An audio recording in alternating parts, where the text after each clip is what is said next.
ሰላም ጤና ይስጥልን። ከኢትዮጵያ ዜና አገልግሎት የዕለቱን ዜናዎች ይዘን ቀርበናል። በቅድሚያም አርዕስቶቹ። የሩሲያ ፕሬዝዳንት ቭላዲሚር ፑቲን ከጠቅላይ ሚኒስትር ዶክተር አብይ አህመድ ጋር በስልክ ተወያዩ። ነዳጅን በቁጠባና በኃላፊነት ስሜት መጠቀም እንደሚገባ ጠቅላይ ሚኒስትር ዶክተር አብይ አህመድ አሳሰቡ። የኢትዮጵያን የውጭ ቀጥተኛ ኢንቨስትመንት የተወዳዳሪነት አቅምን የሚያጎለብት ምቹ ምህዳር መፈጠሩን የንግድና ቀጣናዊ ትስስር ሚኒስትር ዶክተር ካሳሁን ጎፌ ገለጹ። በኢትዮጵያ ተግባራዊ እየተደረገ ያለው የአገር በቀል የኢኮኖሚ ሪፎርም የውጭ ቀጥተኛ ኢንቨስትመንት ፍሰትን እያሳደገ እንደሚገኝ የኢትዮጵያ ኢንቨስትመንት ኮሚሽን ኮሚሽነር ዶክተር ዘለቀ ተመስገን ገለጹ። ቤተ እምነቶች ለዘላቂ ሰላምና ልማት መረጋገጥ የሚያበረክቱትን አስተዋጽኦ ማጠናከር እንዳለባቸው የአዲስ አበባ ከተማ ከንቲባ አዳነች አቤቤ ገለጹ። ዜናዎቹን በዝርዝር እንመለከታለን። ከዜናዎቹ ጋር ሀብታሙ አክሊሉ ነኝ። አብራችሁን ቆዩ። የሩሲያ ፕሬዝዳንት ቭላዲሚር ፑቲን ከጠቅላይ ሚኒስትር ዶክተር አብይ አህመድ ጋር በስልክ ተወያዩ። ውይይታቸውም በሁለትዮሽ ግንኙነትና በሌሎች የጋራ ጉዳዮች ላይ መሆኑን ጠቅላይ ሚኒስትር ዶክተር አብይ አህመድ በማህበራዊ ትስስር ገጻቸው አስታውቀዋል። ጠቅላይ ሚኒስትሩ በማህበራዊ ትስስር ገጻቸው እንዳስታወቁት ከፕሬዚዳንት ቭላዲሚር ፑቲን ጋር በሁለትዮሽ ግንኙነትና በሌሎች የጋራ ጉዳዮች ላይ ውጤታማ የስልክ ውይይት አድርገናል ብለዋል። ይህ በእንዲህ እንዳለ የሩሲያው ፕሬዚዳንት ቭላዲሚር ፑቲን በደቡብ ኢትዮጵያ ክልል ጋሞ ዞን በመሬት ናዳና ጎርፍ በሰው ሕይወትና ንብረት ላይ በደረሰው ጉዳት የተሰማቸውን ሐዘን ገልጸዋል። ፕሬዚዳንት ፑቲን ለኢፌዴሪ ፕሬዚዳንት ታዬ አጽቀሥላሴና ለጠቅላይ ሚኒስትር ዶክተር አብይ አህመድ በላኩት የያዘ መግለጫ መልእክት በደረሰው ጉዳት ጥልቅ ሐዘን እንደተሰማቸው ገልጸዋል። ሕይወታቸውን ላጡ ወገኖች ቤተሰቦችና ወዳጅ ዘመዶችም መጽናናትን ተመኝተዋል። ጉዳት የደረሰባቸው ዜጎችም በፍጥነት እንዲያገግሙ መልካሙን ሁሉ ተመኝተዋል።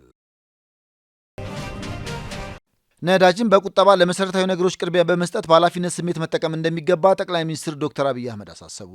ጠቅላይ ሚኒስትር ዶክተር አብይ አህመድ በማህበራዊ ትስስር ገጻቸው ባስተላለፉት መልእክት በመካከለኛው ምስራቅ በተፈጠረው ቀውስ የተነሳ ነዳጅ ገዝተው የሚጠቀሙ ሀገሮች እንደ ልብ ለማግኘት መቸገራቸውን ገልጸዋል። በመሆኑም ችግሩ ተፈቶ ወደ መደበኛው የነዳጅ አቅርቦት ስርዓት እስክንመለስ ድረስ ነዳጅን በቁጠባና ለመሰረታዊ ነገሮች ቅድሚያ በመስጠት መጠቀም ይገባልን ብለዋል። በመሆኑም የነዳጅ አከፋፋዮች፣ ማደያዎችና ተጠቃሚዎች ነዳጅን በቁጠባ ለመሰረታዊ ነገሮች ቅድሚያ በመስጠት ሁሉም በኃላፊነት ስሜት እንዲጠቀሙ አሳስበዋል። የኢትዮጵያን የውጭ ቀጥተኛ ኢንቨስትመንት የተወዳዳሪነት አቅምን የሚያጎለብት ምቹ ምህዳር መፈጠሩን የንግድና ቀጣናዊ ትስስር ሚኒስትር ዶክተር ካሳሁን ጎፌ ገለጹ።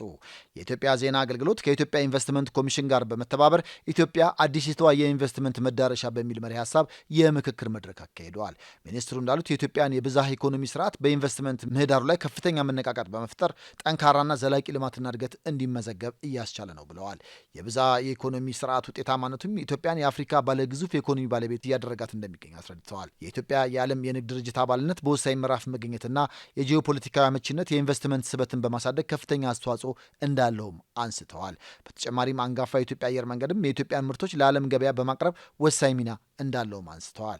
የኢትዮጵያ ዜና አገልግሎት ዋና ስራ አስፈጻሚ አቶ ሰይፈ ደርቤ ኢዜአ ካለፉት 84 ዓመታት አንስቶ የኢትዮጵያን ብሔራዊ ጥቅምና ሀገራዊ መግባባት የአጀንዳ ጉዳዮች ዙሪያ በሀገር ውስጥና በውጭ ቋንቋዎች በትኩረት እየሰራ የሚገኝ ተቋም ነው ብለዋል። በውጭ በእንግሊዝኛ፣ አረብኛና ፈረንሳይኛ እንዲሁም በ5 የሀገር ውስጥ ቋንቋዎች መረጃዎችን በማሰባሰብ ለህብረ ብሔራዊ አንድነትና ሀገራዊ መግባባት ዜናና ዜና ነክ ጉዳዮች ላይ እየሰራ እንደሚገኝም ገልጸዋል። በዜናና ዜና ነክ ጉዳዮች የሚሰሩ ዘገባዎችም ከኢዜአ የመረጃ ማሰራጫ ዘዴዎች በተጨማሪ ለሀገር ውስጥና ለበርካታ የውጭ መገናኛ ብዙሃን መረጃን በማመንጨት እያዳረሰ መሆኑንም ተናግረዋል። ከኢንቨስትመንት ኮሚሽን ጋር በመተባበር የኢትዮጵያ ምቹ የኢንቨስትመንት መዳረሻነት ለማስተዋወቅም ኢትዮጵያ አዲሲቷ የኢንቨስትመንት መዳረሻ በሚል መሪ ሀሳብ የምክክር መድረክ መዘጋጀቱንም አንስተዋል። መድረኩም የኢትዮጵያን የኢንቨስትመንት ምህዳር በማስፋት የተገኙ ውጤቶችንና ቀጣይ ትልሞችን በማስተዋወቅ ጉልህ ፋይዳ እንዳለውም አንስተዋል። በኢትዮጵያ ተግባራዊ እየተደረገ ያለው ሀገር በቀል የኢኮኖሚ ሪፎርም የውጭ ቀጥተኛ ኢንቨስትመንት ፍሰትን እያሳደገ እንደሚገኝ የኢትዮጵያ ኢንቨስትመንት ኮሚሽን ኮሚሽነር ዶክተር ዘለቀ ተመስገን ገለጹ። ኮሚሽነሩ በመድረኩ ላይ ባቀረቡት መነሻ ጽሑፍ መንግስት የጀመረው የተሟላ የማክሮ ኢኮኖሚ ማሻሻያ የውጭ ባለሀብቶች በኢትዮጵያ ያለውን ሰፊ አማራጭ ተመልክተው በስፋት እንዲሰማሩ እድልን ፈጥሯል ብለዋል።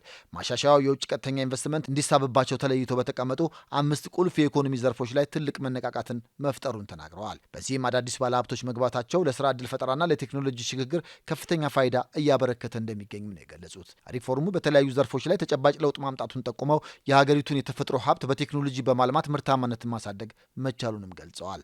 ለውጭ ገበያ የሚቀርቡ ምርቶችን ለማሳደግ ምቹ ሁኔታ መፈጠሩንም ጠቅሰዋል።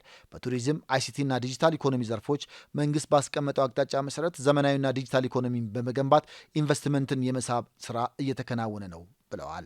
ከዚህ ቀደም ዝግ የነበረው የቤት ልማት ዘርፍ በሕግ ማሻሻያ አማካኝነት ለውጭ ባለሀብቶች ክፍት መሆኑንም አስታውቀዋል። ኮሚሽኑ ባከናወነው የተቀናጀ የማስተዋወቅ ስራ አመርቂ ውጤት መመዝገቡን የገለጹት ኮሚሽነሩ ከ2013 ዓ.ም እስከ 2017 ዓመታት ውስጥ 18.6 ቢሊዮን ዶላር የውጭ ቀጥተኛ ኢንቨስትመንት መሳብ መቻሉን ተናግረዋል። ነጻ የንግድ ቀጠናዎች ለውጭ ባለሀብቶች ምቹ የሥነ ምህዳር ዕድል መፍጠራቸውን ጠቁመው በቀጣይም ሀገሪቱ በአህጉሪቱ ያላትን የኢንቨስትመንት ደረጃ ይበልጥ ለማሻሻል በትኩረት እንደሚሰራም አረጋግጠዋል። ቤተ እምነቶች ለዘላቂ ሰላምና ልማት መረጋገጥ የሚያበረክቱትን አስተዋጽኦ ማጠናከር እንዳለባቸው የአዲስ አበባ ከተማ ከንቲባ አዳነች አቤቤ ገለጹ።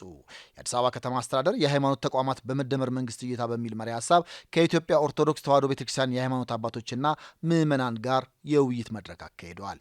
በመድረኩ የመደመር መንግስት ለኢትዮጵያ ኦርቶዶክስ ተዋሕዶ ቤተክርስቲያን ያለው ምልከታ ላይ ያተኮረ የውይይት ሰነድ ቀርቦ ውይይት ተደርጎበታል።